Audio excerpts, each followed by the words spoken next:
Hi, everybody. We live in historic times, even what feels like divided times. It felt that way in the 1960s as well. Yet when we recall the challenges of the 60s, we might also recall the triumphs of the 60s, especially that awe-inspiring triumph that closed out the decade in July of 1969. It was a triumph that came in the shape of a boot print. Okay, Neil, we can see you coming down the ladder now. It was one small step, that one giant leap for all of humanity. It was Apollo 11, whose 55th anniversary we are honored to celebrate this week.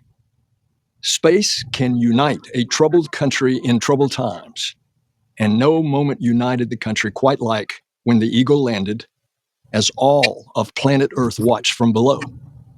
No moment dazzled humanity quite like when Neil Armstrong and Buzz Aldrin, with Mike Collins orbiting overhead, set foot on the surface of the moon. We are in politically divided times again.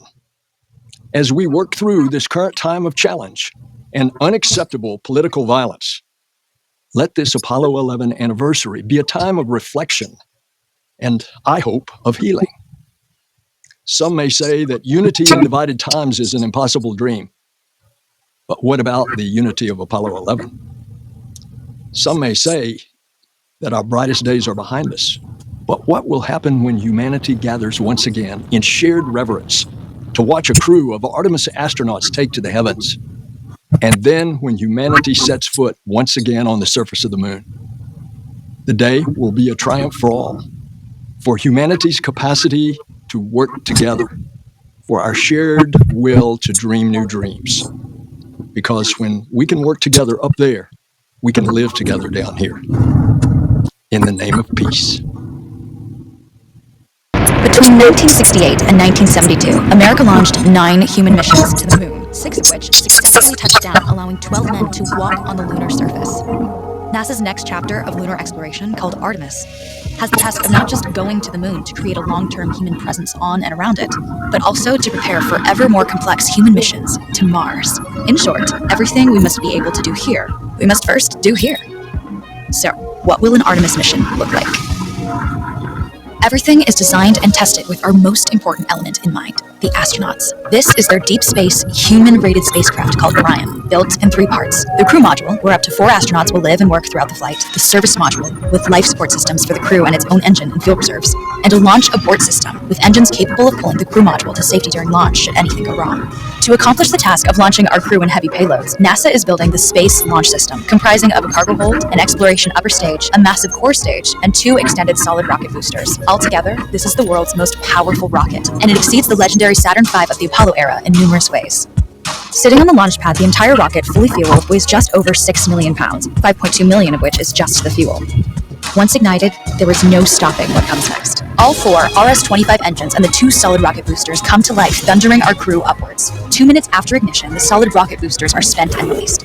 8 minutes after launch, the core stage is depleted and separated. The upper stage fires briefly, placing Orion into a parking orbit around the Earth. Here, the crew reconfigure the spacecraft and check systems to confirm everything is ready for deep space travel. With the go from mission control, the crew reignite the exploration upper stage engines to leave Earth entirely. The exact timing of this maneuver is critical to reach a speed that can escape Earth's gravitational pull, but also put Orion on a course that will intersect the moon days later. Once this burn is complete, the upper stage of the SLS is jettisoned, and the crew aboard Orion coast for several days to work all that awaits them at the moon. Approaching the moon, we see the fundamental differences between Artemis and Apollo. Instead of requiring Orion to serve as an expendable lunar command module or to carry a constrained lunar lander, the Artemis missions will take advantage of a different approach, pre-staging. Everything needed for lunar missions will be positioned in advance by commercial and international partners. This includes rovers, science experiments, and human-rated systems on the surface. But it also includes a dedicated lunar station in orbit around the moon called Gateway. Here at the station, we can pre-stage a robust lunar lander and establish a strong communications relay. Designed with open standards, the Gateway can be expanded as new missions and partnerships develop, allowing multiple human missions on the moon at the same time and enabling ongoing science to be conducted even between human missions. The Gateway is also capable of adjusting its orbit to allow access to every part of the moon, something the Apollo missions could not do.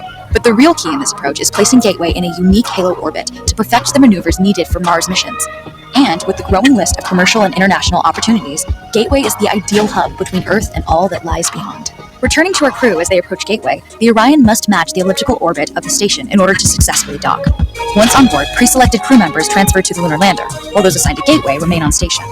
The lunar lander system itself is built for 3 unique steps: descending from the halo orbit of Gateway down to a low lunar orbit, descending from low lunar orbit to the surface, and once the lunar mission is complete, launching from the surface of the moon and ascending all the way back to the orbiting Gateway. Once back aboard the Orion spacecraft and undocked from Gateway, the crew fire their engine once to break out of the halo orbit, and once again to sling the spacecraft around the moon, placing it on a multi-day trajectory back towards Earth. As they near the end of this journey, the service module is released, and the crew module is oriented heat shield first. Entering Earth's atmosphere at 25,000 miles per hour, the friction of air slows Orion considerably, while also subjecting it to temperatures of 5,000 degrees.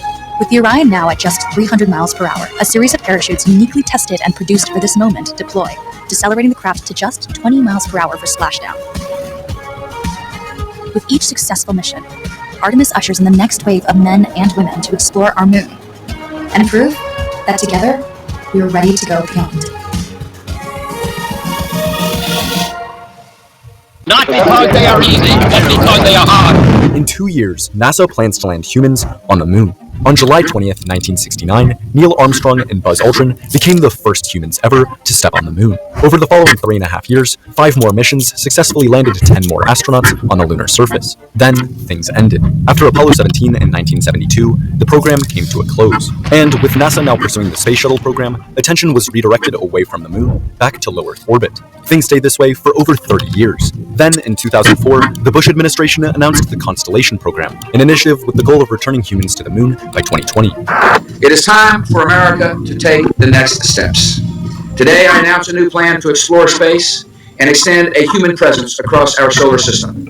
However, in 2009, the Obama administration established the Augustine Committee, which discovered that the Constellation program was massively underfunded and that a 2020 moon landing was impossible. With this information, the Obama administration signed the NASA Authorization Act of 2010, which scrapped the Constellation program and called for the immediate development of the Space Launch System, a super heavy lift launch vehicle capable of supporting crewed missions beyond low Earth orbit and eventually to Mars. In addition, the act called for the continued development of Constellation's Orion crew capsule, which would be used for these future missions. For several years, testing and development of the SLS and Orion advanced. Then, on December 11, 2017, the Trump administration signed Space Policy Directive 1, a strategy calling for a US-led coalition of international and private partners to return humans to the moon by 2025 and establish a permanent presence, laying the foundation for future missions to Mars and beyond. On May 14, 2019, NASA Administrator Jim Bridenstine announced that the new program would be called Artemis, after the ancient Greek goddess of the moon and the twin sister to Apollo. A year later, Bridenstine announced the Artemis Accords, a series of agreements with partner nations to establish a governing framework for Artemis, guaranteeing peaceful and civil exploration of the moon. Then, on October 13, 2020, representatives from Australia, Canada, Italy, Japan, Luxembourg, the UAE, the UK, and the US signed the Accords. Since then, 15 more nations have signed the agreement, making Artemis a truly international endeavor. To return humans to the moon, the Artemis program has 4 main components: the Space Launch System, the Orion spacecraft, the Human Landing System, and Gateway.